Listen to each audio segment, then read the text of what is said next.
প্রিয় ভাই ও বোনেরা, আসসালামু আলাইকুম। কেমন আছেন আপনারা? আশা করি আল্লাহর রহমতে ভালো আছেন। আমিও আলহামদুলিল্লাহ ভালো আছি। আমি এখানে 2 পট ভাতের চাল নিয়েছি। এই চালটা দিয়ে আমি খিচুড়ি রান্না করব, তাই আপনাদের সাথে শেয়ার করার জন্য চলে এলাম।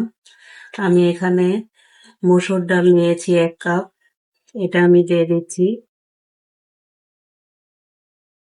নিয়েছি মুগ ডাল 1 কাপ, এটা আমি ভেজে নিয়েছি হালকা করে, এটাও দিয়ে দিচ্ছি। চাল ডাল একত্রে করে আমি ভালোভাবে ধুয়ে নিব।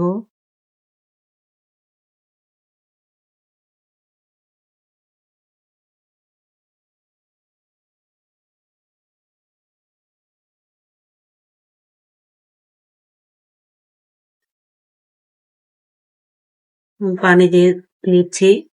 এখন আমি ভালোভাবে কষলে ধুয়ে নিব।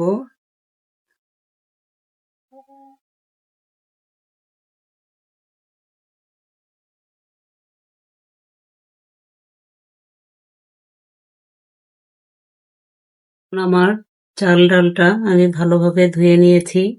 এখন আমি রান্নায় চলে যাব।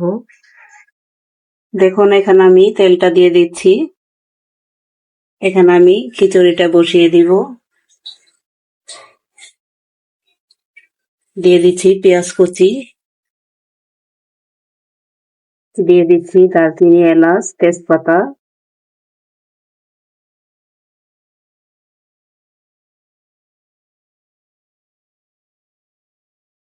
এখন আমি পেঁয়াজটাকে লাল করে ভেজে নিব। এখন আমার মশলাটা কষানো হয়ে গিয়েছে। এখন আমি ধুয়ে রাখা চাল ডালগুলো দিয়ে দিচ্ছি।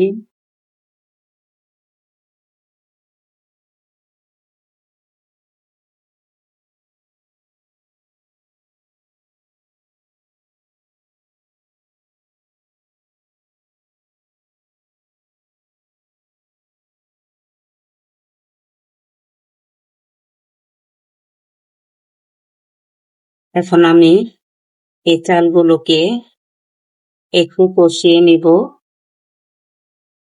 দেখুন, আমি এখানে 4-5টা কাঁচামরিচ নিয়েছি, লাল সবুজ মিলিয়ে আমি দিয়ে দিলাম।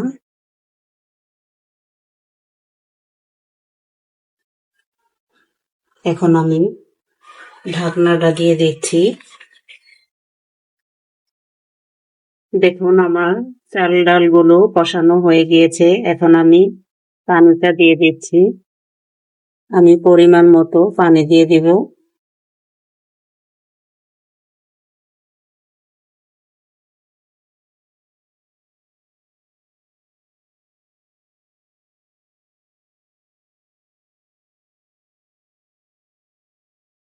নাড়াচাড়া দিয়ে দিচ্ছি।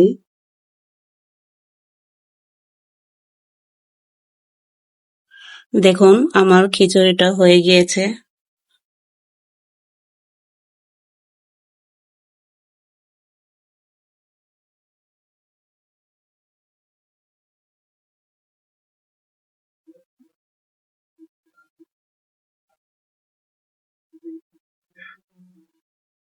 দেখুন, অনেক ঝরঝরে হয়েছে। একটু ঠান্ডা হলে আরো ঝরঝরে হয়ে যাবে। এভাবে খিচুড়িটা রান্না করে দেখবেন। স্বাদে গন্ধে হোটেলের মতো হয়ে থাকে। যদি আমার রান্নাটা ভালো লেগে থাকে, একটি লাইক দিবেন, কমেন্টস করবেন আর সাবস্ক্রাইব করে পাশেই থাকবেন। আল্লাহ হাফেজ।